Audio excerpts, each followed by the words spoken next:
hell is Christian? Is that even a thing? Of course it's a real thing. It's a religion. Oh yeah, like all those crazy Rush Limbaughs of the world all over Fox News? Most of us aren't like that. Well, what is it then? What is Christian fundamentalism? It's a religion. It's a Protestant branch of Christianity. We stick to 5 main biblical truths and try to live by them. Okay, well, I'm a practicing Christian who follows the 10 Commandments. How are we different? Well, first of all, we believe in those too, but we also have the 5 main principles. The first principle we stick to is that Mary really was a virgin and really did give birth to Christ. Second, anything that contradicts the Bible is wrong. The Bible holds true and nothing can override that. We also believe that Christ literally died for our sins and was resurrected, and we can achieve salvation because of this. Lastly, all miracles and stories in the Bible were real and actually happened at some point in history. That sounds pretty reasonable. I guess we just differ, and then I take the Bible's miracles as moral stories more so than history.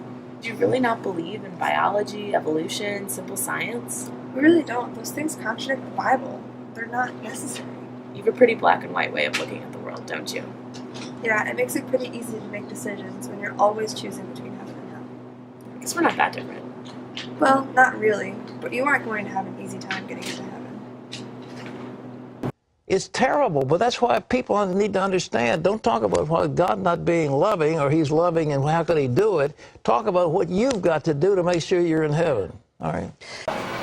Our nation was founded on Judeo-Christian values.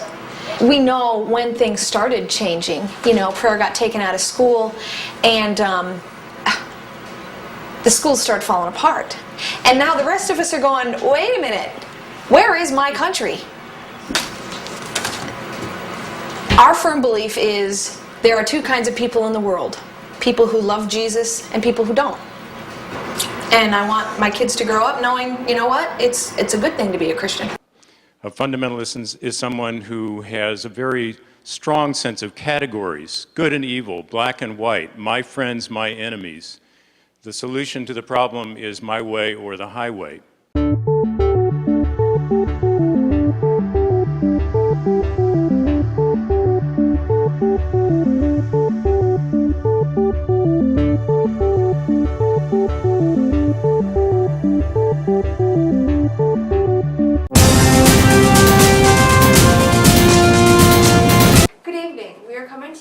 On election night, and the official results have just come in. President George W. Bush has won the 2004 presidential race, knocking off presidential hopeful John Kerry. Now that the politicians have completed their work, it's time for us to do ours.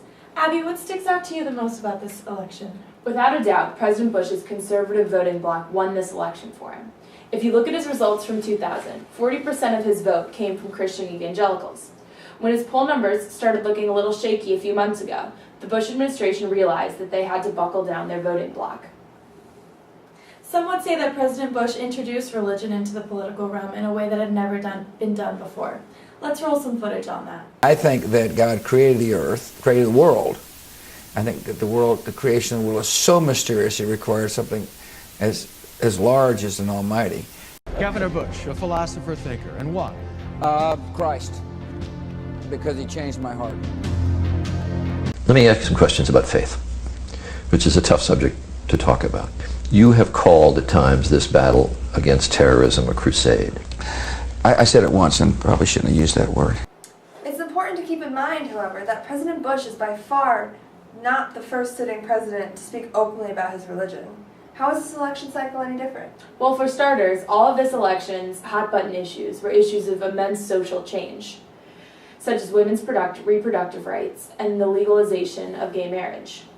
I think this is what really mobilized President Bush's fundamentalist base. We know that fundamentalism stands in direct opposition to modernization and change. Fundamentalists, therefore, flocked to the polls this year in order to maintain the status quo. I think you can make a strong case for President Bush's 2004 election agenda as running in tandem with the religious rights. Caitlin, I'd have to agree with you there. He did not differ from his Christian fundamentalist base on a single issue. A smart move when you're trying to maintain the presidency and you're hoping that your fellow Christians will help you get there. We have to be incredibly wary, however, of what this means for the future. Much of the religious rights agenda destroys the concept of the separation of church and state. She has a point there. They want Christianity back into public schools. They want a government with solely Christian symbols. They want abortion outlawed due to their own religious concepts of the moment of conception. So you're telling me that this election provides a large shift from religion to politics? Isn't that a little dramatic? I'd have to disagree. President Bush had to appeal to his Christian voters in order to maintain the presidency. In doing so, he created an agenda that melded religion and politics. I'm with Abby on this one. Christian fundamentalism has finally solidified its roots in our government. This isn't a religious mentality anymore. It's becoming a political movement.